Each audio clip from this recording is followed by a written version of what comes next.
खुलुमबाय Bodoland इंखं television studio आं ललिता गयारी दिनैनि गाहाय रादाबफोराव दङ। आसामनि साब्रै मेडिकेल साइन्स फरायसाफोरा इउक्रेननिफ्राय सौफैबाय। आमेरिकान डलारनि रुजुनायाव रासियानि रुबलआ जोबोर गाहायाव थांबाय। शिबसागर आमगुरि नामथि खरंनियाव बिस गोनां मैखुन जानानै साथाम थैदों, सा 8 जोखोम।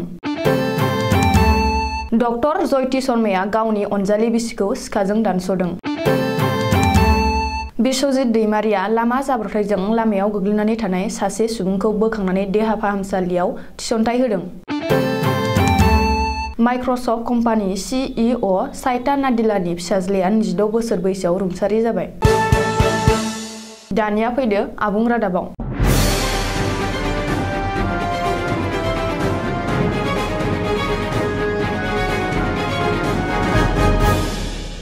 आसामनिफ्राय इउक्रेनाव मेडिकेल साइन्स फरायहैनाय साब्रै फरायसाफ्रा मंगलबार खालि फुंनि समाव गुवाहाटी एयारपर्टआव सौफैबाय। बिसोरनि मुङा फारियै गुवाहाटी कामाख्यानि गुनजित काश्यप, नगावनि समनय कुमार शर्मा, शाहजाहान हाजरिका आरो नलबारिनि अनसुम शर्मा। सुलुङाव फोरमायनाय बादिब्ला बिसोरो इउक्रेननिफ्राय रुमानिया बर्डारसिम टेक्सि भारा लानानै थांदोंमोन आरो बेनि उनाव गावबा गावनि पासपर्टखौ रुमानिया पुलिसनो दिन्थिनानै इन्डियान एम्बासाडरजों जगाजग खालामग्रोदोंमोन। लोगो लोगोनो इन्डियान एम्बासिया बिसोरखौ रुमानिया एयारपर्टसिम लांनानै भारतआव दैथायहरदोंमोन आरो बेनि उनाव बिसोरो समबारखालि दिल्लीनि इन्दिरा गान्धी इन्टारनेशनेल एयारपर्टआव सौफैनो हादोंमोन। आथिखालाव बिसोर बयबो गावबा गावनि न'आव सौफैनो हानायाव नखरनि भारत सोरखार आरो इन्डियान एम्बासिसिम गोबां हामलायनाय हरदों।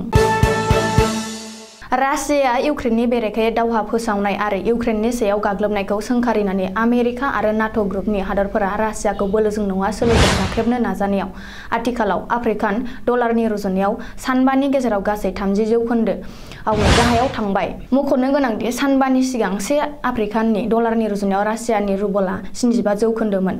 नाथाय मंगलबार खालि 1 आमेरिकान डलारनि रुजुनायाव रासियानि रुबलआ 105.101% जाहैबाय। बेबादिनो थाबाय थायोब्ला रासिया फैबाय थानाय समाव जोबोर गोरिब आरो रांखान्थियारि अलखदाव गोग्लैनो हागौ होननानै सानसुमैफ्रा साननानै लादों।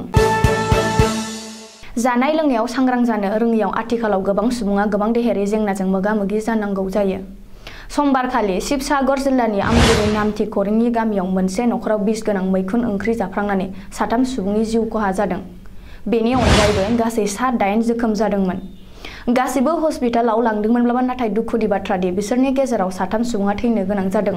समबारखालि 2 हिनजाव आरो मंगलबारखालि सासे हौवानि जिउ खहा जाबाय। आथिखालाव माखासेयाबो हस्पिटालाव थैनायजों जुजिगासिनो दं होननानै खौरां मोननाय जादों। मोनसे सोमोनांथाव आरो दुखुनांथाव जाथाय।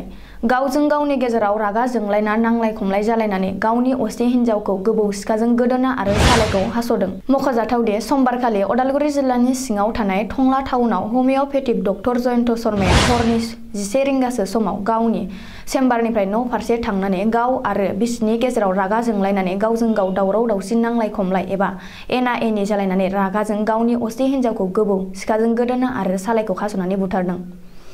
सुलुङाव मिथिनाय बादिब्ला डक्टर जयन्त शर्माया गावबो मंगलबारखालि फुंबिलियाव गावनि टंला चेम्बाराव गावखौनो फासि फोनांनानै लायो।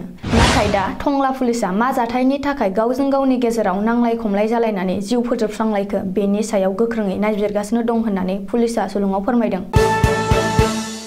आसाम बिधान सभानि बुंथिगिरि बिश्वजित दैमारिया कुमरिकाटा आन्चलिक एबसुनि सनाथि फोरबो जथुम्मायाव बाहागो लानो फैनाय समाव सासे लामा जाब्रबथायजों जोखोम जानाय सुबुंखौ बोखांदों। मख'जाथावदि कुमरिकाटा आन्चलिक एबसुनि सनाथि फोरबो जथुम्मायाव बाहागो लानो थाखाय आसाम बिधान सभानि बुंथिगिरि बिश्वजित दैमारिया तामुलपुरनिफ्राय उदालगुरि लामाजों फैबाय थानाय समाव गंसे बाइकजों लामा जाब्रबथाय जानानै गोग्लैनानै थानाय सासे सुबुंखौ बोखांनो हायो आरो देहा फाहामसालियाव थिसनथाय होयो। सुलुङाव मिथिनाय बादिब्ला लामायाव लामा जाब्रबथायजों गोग्लैनानै गोब्राब जोखोम जानाय सुबुंखौ नाग्रिजुलि पुलिस थानानि सिङाव थानाय नागपुर गामिनि थागिबि दिलीप मुसाहारि होननानै सिनायथिनाय जादों। मोनसे दुखुनांथाव जाथाय। गोबाव समनिफ्रायनो गोब्राब बेरामजों नाख्रेबजानाय माइक्रसफ्ट कम्पानिनि बिगोमा CEO साइटा नाडिलानि फिसाज्लाया रुंसारि जाबाय।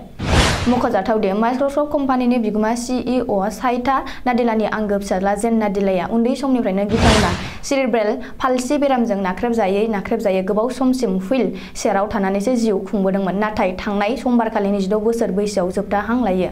बे खौरांखौ माइक्रसफ्टनि CEOआ गावनो गावनि टुइटारनि गेजेरजों मिथिहोदों। दिनैनि रादाबा एसेनोसै, गोजोन्थों।